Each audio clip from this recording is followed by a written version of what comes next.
Welcome back, everybody. Today, we're going to be diving into The 4-Hour Workweek by Timothy Ferriss. Oh, yeah.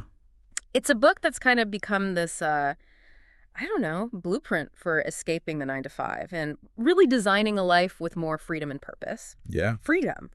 So we're going to unpack, the core concepts from each of the book's 4 sections, going through this whole deal framework. Yeah. Definition, elimination, automation, and liberation. Right.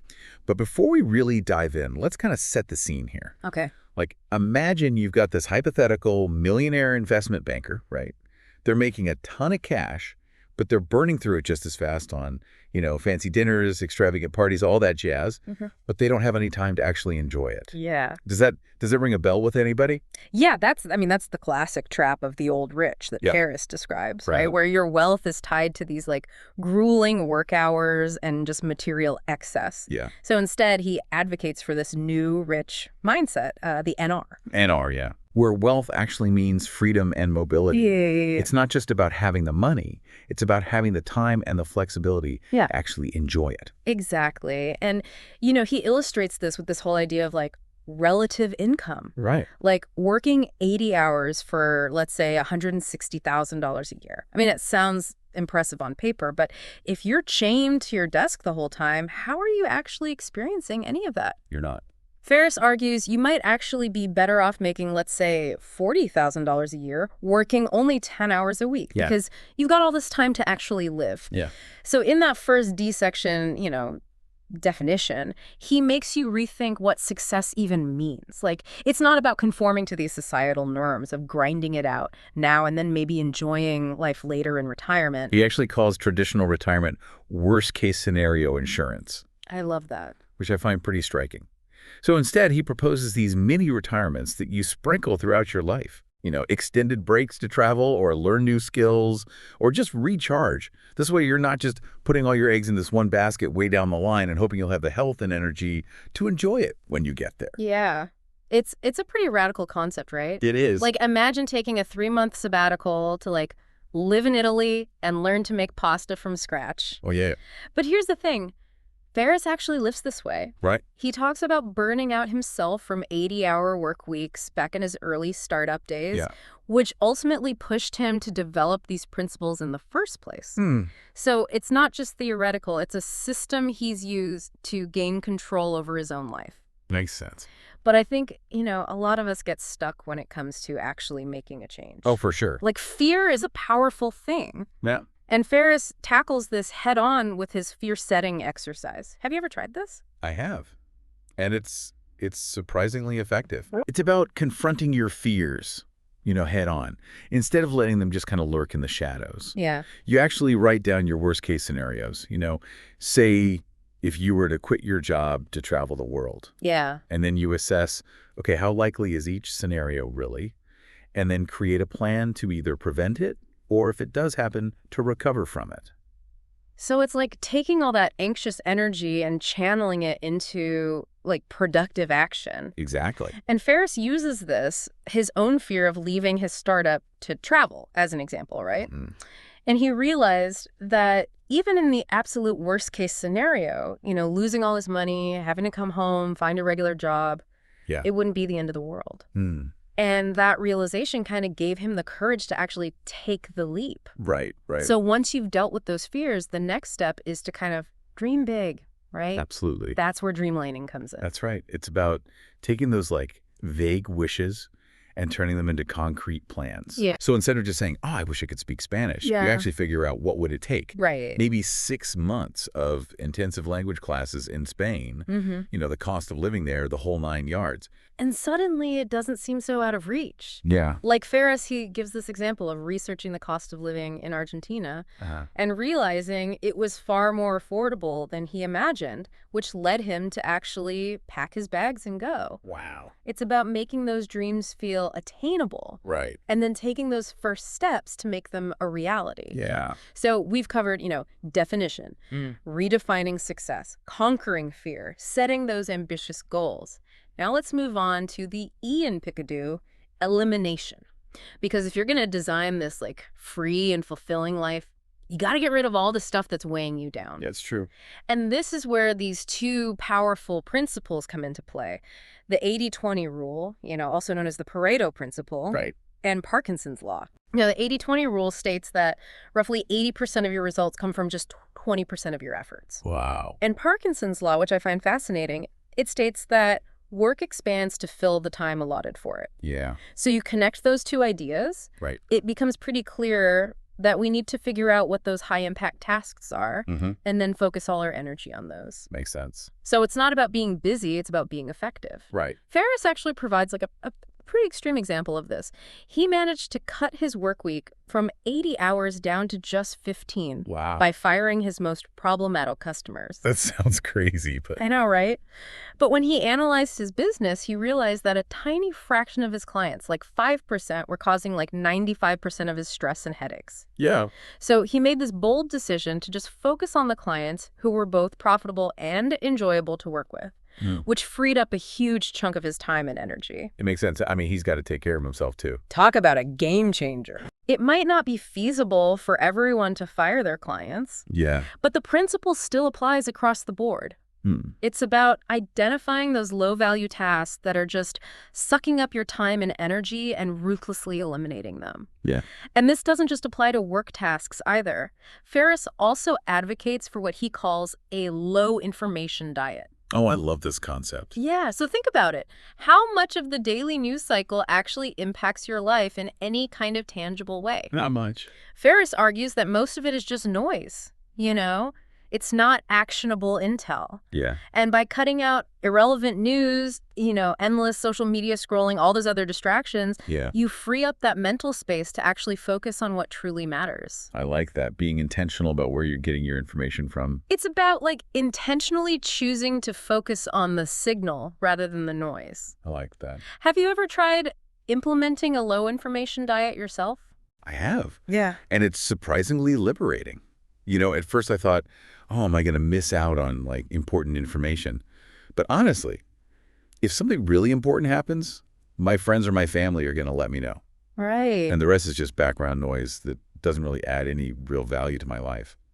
And speaking of, minimizing distractions, Ferriss also talks about the importance of reducing those constant interruptions that just derail your whole day. Oh, for sure. Especially things like email and those unnecessary meetings. Yes. Have you implemented any of his strategies for dealing with those? Well, I mean, for email, I love that tip he gives about only checking it twice a day. Right.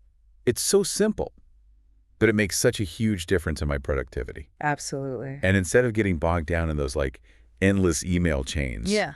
I'll try to just, pick up the phone or do a video call to resolve things much more quickly. Much more efficient. Yeah.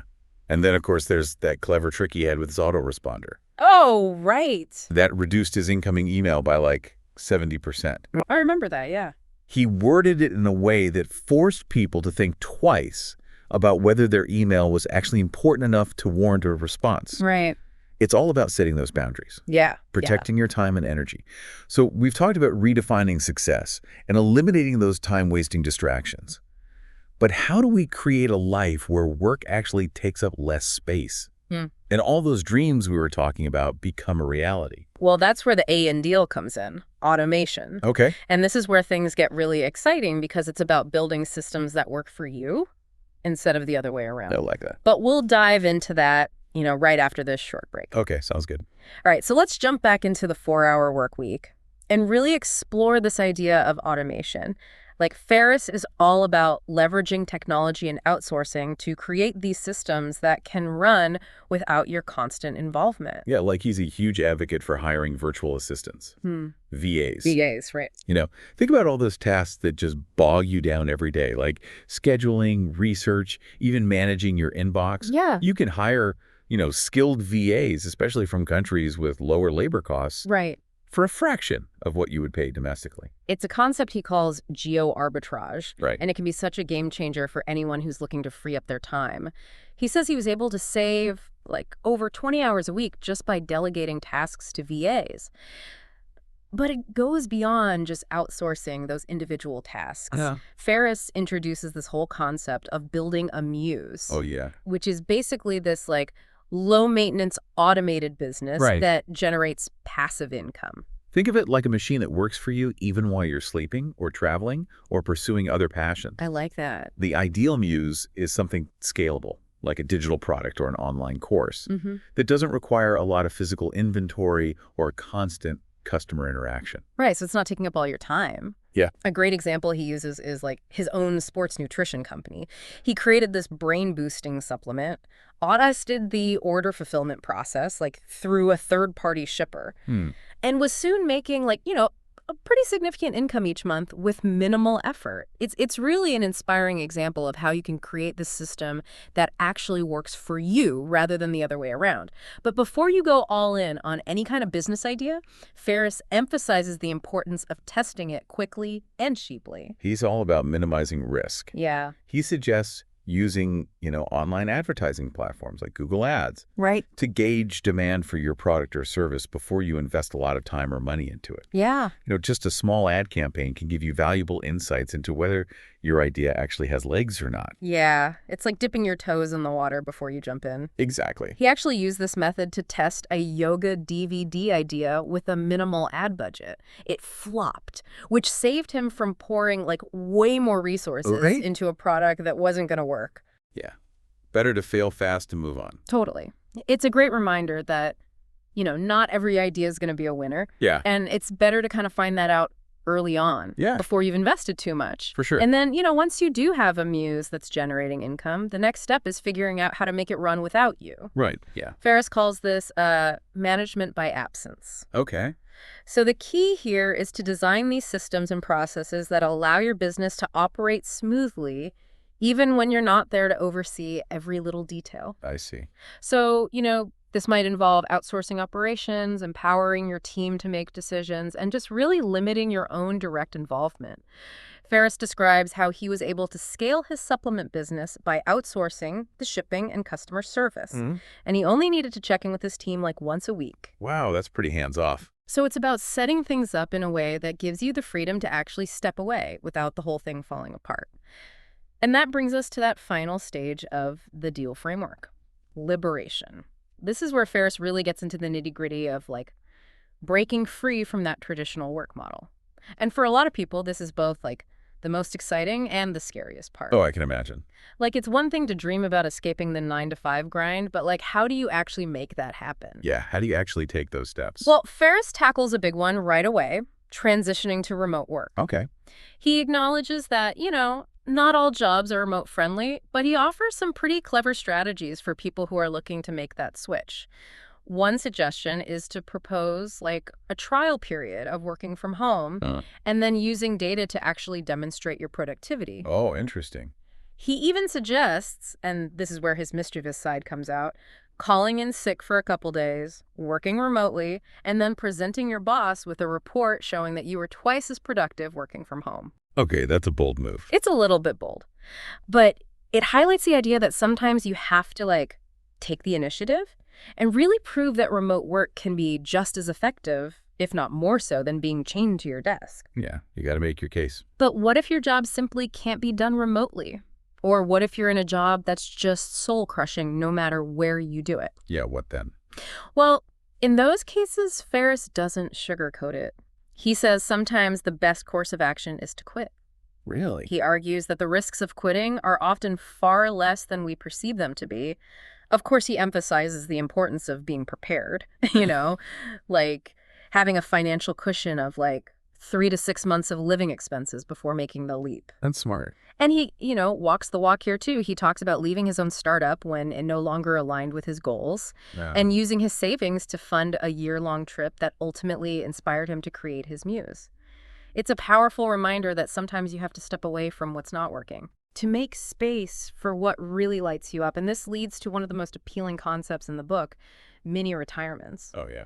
So instead of waiting for traditional retirement, Ferriss encourages taking these extended breaks throughout your life to travel, learn new skills, or just recharge. Like those sabbaticals we talked about earlier. Exactly. He talks about relocating to countries with lower costs of living, like Thailand or Argentina, for a few months or even a year, using income from your muse to cover expenses. It's about creating a lifestyle where you can experience different cultures, pursue passions, and really break free from that always-on mentality. Yeah, I like that. He paints this like vivid picture of spending months in Buenos Aires learning tango and Spanish, all for less than what he was paying for rent back home. Wow. But he emphasizes that it's not just about escaping work and like lounging on a beach. He's a big believer in filling that void left by work with meaningful pursuits. It's about setting new goals, learning new skills, maybe even volunteering. It's about designing a life that feels fulfilling and purposeful. So it's not just about leisure, it's about finding something that gives you purpose. Exactly. He shares examples from his own life, like learning martial arts in Brazil or teaching English in Thailand. He uses these mini retirements as these opportunities to like explore his passions and challenge himself in new ways. It's a great reminder that freedom without purpose can kind of feel empty. Right. You need something that drives you, something that gives you that sense of direction and meaning. And as we kind of wrap up our exploration of liberation, Ferriss doesn't shy away from addressing some of the common pitfalls people encounter when they're trying to implement these, 4-hour work week principles. What are some of those? He cautions against things like overworking your muse, neglecting relationships, or letting fear paralyze you. Yep. He also talks about his own early mistakes, like micromanaging his VAs. It's about striking that balance between being hands-off but still having systems in place to ensure that things are running smoothly. So we've covered a lot of ground here, from redefining success and eliminating distractions to automating income streams and embracing this whole idea of laration. It's a pretty radical approach to life, and it's clearly resonated with a lot of people. But what are some potential downsides or criticisms of this approach? Well, I mean, while the 4-hour work week offers this inspiring vision of freedom and flexibility, it's not a one-size-fits-all solution. The entrepreneurial aspects can be daunting for some people. Others might find the emphasis on remote work kind of isolating. And it's crucial to acknowledge that, the book's target audience is primarily like white-collar professionals who have a certain level of privilege and resources. That's a really fair point. The book's principles might not be as readily accessible to everyone, and it's important to be mindful of those limitations. Yeah. But even if you're not planning on quitting your job tomorrow and jetting off to Bali, I think there are still valuable takeaways from Ferriss's approach. For sure. Like those core principles of efficiency, automation, and really prioritizing what truly matters can be applied to almost any life. Right. Regardless of your career path or your current circumstances. It's about being intentional with your time and energy and designing a life that truly reflects your values and goals. Right. And it's about questioning those default settings. Right. Those societal expectations that tell us we have to work a certain way, live a certain way, and be a certain way. Ferriss encourages us to challenge those norms and create a life that's uniquely our own. It's about reclaiming that agency and really designing a life that feels truly fulfilling, whatever that looks like for you. So as we wrap up our deep dive into the 4-hour work week, let's kind of turn it back to you, the listener. Which of these concepts resonated the most? What surprised you? And what are you going to take away from this and actually apply to your own life? Take a moment to reflect on that. And we'll be right back to wrap things up. Welcome back, everyone. So I'm curious, after hearing all of this, what's really sticking with you? It's kind of hard not to start rethinking your priorities after a deep dive into a book like this, It makes you question your assumptions, doesn't it? Yeah. What is success really? I mean, is it purely about money, or is it having the freedom to spend your time, how you choose? Exactly. Even if, a 4-hour work week feels impossible for you right now, Ferriss's message is really about taking control. Right. It's about designing your life intentionally, not just kind of drifting along on autopilot. And I think, what's so powerful about the 4-hour work week is that it actually gives you this framework. It's not just a bar of motivational fluff. Right. It's a set of tools and strategies you can actually use to create that freedom and flexibility. It's almost like he gives you permission to break the rules, Yeah. to question those societal expectations that say you have to work a certain way, live a certain way. Absolutely. It's about reclaiming that agency. Yeah. Figuring out what really matters to you, and then building a life that actually reflects that. And that brings us to a final thought-provoking question for you to kind of ponder as we wrap up this deep dive. If you could design your ideal week, what would it look like? Ooh. Where would you be? What would you be doing? Who would you be with? Yeah. Just let that question simmer in your mind for a bit. Don't be afraid to dream big, Yeah. What would it take to make even a small part of that ideal week a reality? Maybe it's trying that, low information diet we talked about, Yeah. or delegating a few tasks to, like, free up an afternoon. Because, as Ferriss reminds us, the only limits are the ones we set for ourselves. So thanks for joining us on this deep dive into the 4-hour work week. Until next time, keep exploring, keep learning, and keep designing a life that truly lights you up.